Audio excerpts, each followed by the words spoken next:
Alhamdulillah, wassalatu wassalamu ala rasulillah. Today inshallah I'm going to be talking about the very important concept of al-haya, which loosely translated it means modesty, shame, embarrassment, and all of these words basically encompass the concept of haya in Islam. The Prophet ﷺ, he used to encourage people to have haya, and he once passed by a person who was admonishing his brother for being shy and not being very open to talking with people. So the Prophet ﷺ, he told the person that was admonishing his brother, "Da'ahu fa innal haya min al-iman." Leave him alone, because haya is part of iman.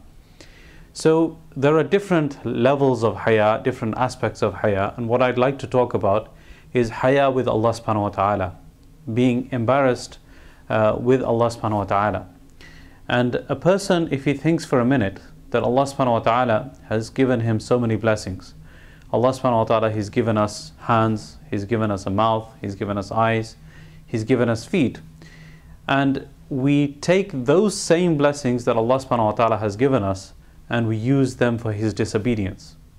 Now take that from a worldly perspective, and we think, for example, a person who buys his son shoes, expensive shoes, $100 shoes, $150 shoes, and that same son, he puts the shoes on and starts kicking his father with them. So can we imagine that Allah subhanahu wa ta'ala, He's given us so many blessings, and we use those same blessings to disobey Him? We use our eyes in a wrong way, we use our mouth in a wrong way, we use our feet to walk towards committing sin, and so on and so forth. So a person, if he thinks along those lines, he will have some shame about Allah subhanahu wa ta'ala, he will have a shame about disobeying Allah subhanahu wa ta'ala.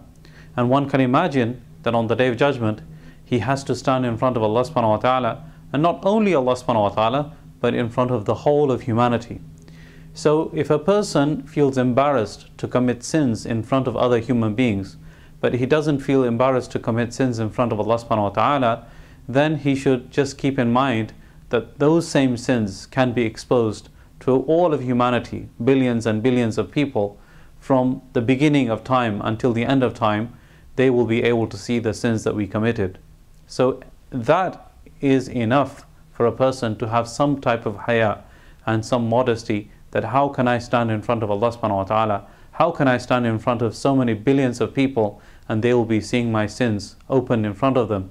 So this is something that a person can he can prevent himself from committing sins by thinking along these lines.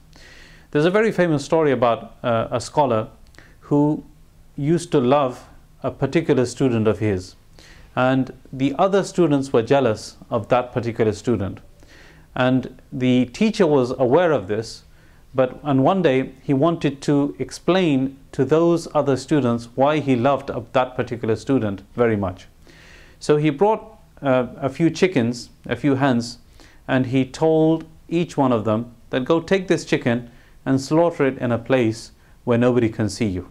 Okay, so each one of them went away, and after 5 minutes, 10 minutes, 15 minutes, 20 minutes, each one brought back a slaughtered chicken. But this particular student, he came back, and of course he had the chicken in his hand, still alive, and all of the other students, out of jealousy and spite for him, they started to make fun of him. And the teacher asked, "What happened, O Fulan? Why didn't you slaughter this chicken that I gave you?"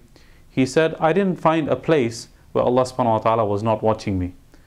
So this is the kind of attitude that we're supposed to have, that wherever we are, Allah subhanahu wa ta'ala is watching us.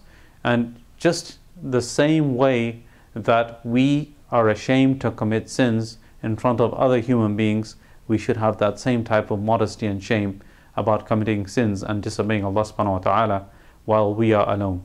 May Allah subhanahu wa ta'ala give me and you the tawfiq to understand what has been said and heard.